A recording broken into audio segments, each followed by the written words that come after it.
Welcome back to Sunday Night in America. Hurricane Ian left a devastating wake in Puerto Rico, Florida, and South Carolina. The death toll is high, and this storm could wind up being among the costliest ever.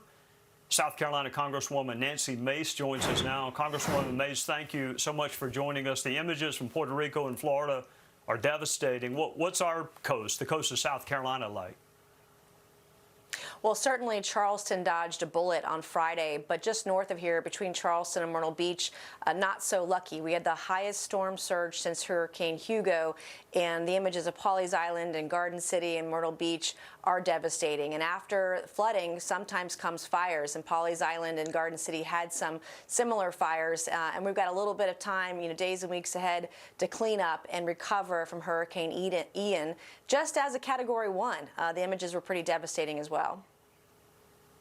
Congresswoman, one would think that giving aid to those impacted by natural disaster would be above politics, but I want you to listen to the Vice President, and then I'm going to get you to respond on the other side.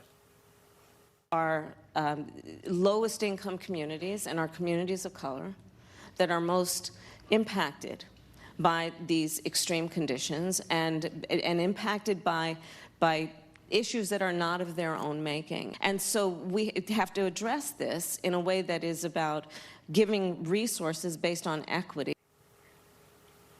Yet I actually listened to the entire clip. She also prioritized women, Congresswoman, as getting aid before others. I cannot speak to California. I don't know what happens there. I can tell you in South Carolina, frequently women actually live with men.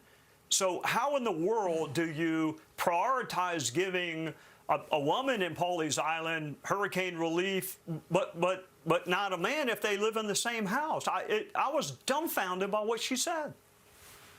Well, it's literally the definition of discrimination. Hurricanes don't see color. Hurricanes don't see political affiliation. Hurricanes don't see gender. All they see is destruction along the coast where they hit. And it is incredibly racist. Can you imagine someone saying the exact opposite, that only whites and men should get hurricane resources first? I mean, that's crazy town.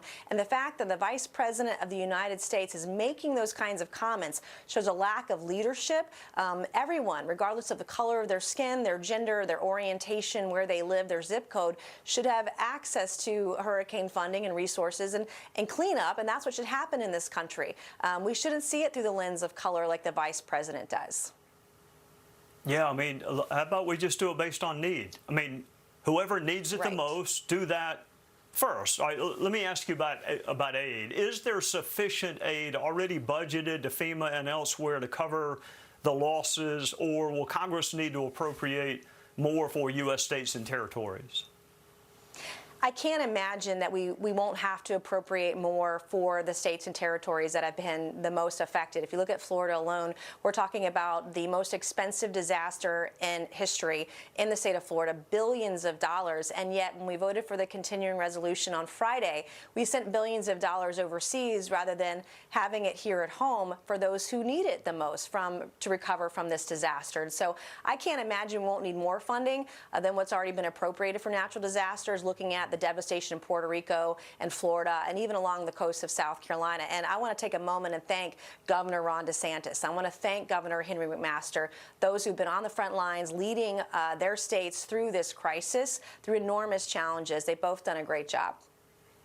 And I'll also add my old colleague Pedro Pierluisi, who is the governor of Puerto Rico. I cannot imagine having an island, a state devastated the way Florida, and of course we lived through Hugo. That may have been before your time, but I lived through Hugo. So my wife and I were just in Pawleys Island about 2 weeks ago. It is an absolutely gorgeous part of the world, and our hearts are broken over the images that we see. And good luck to you as you make sure the people get what they need based on need to recover from this natural disaster. Thank you, Trey.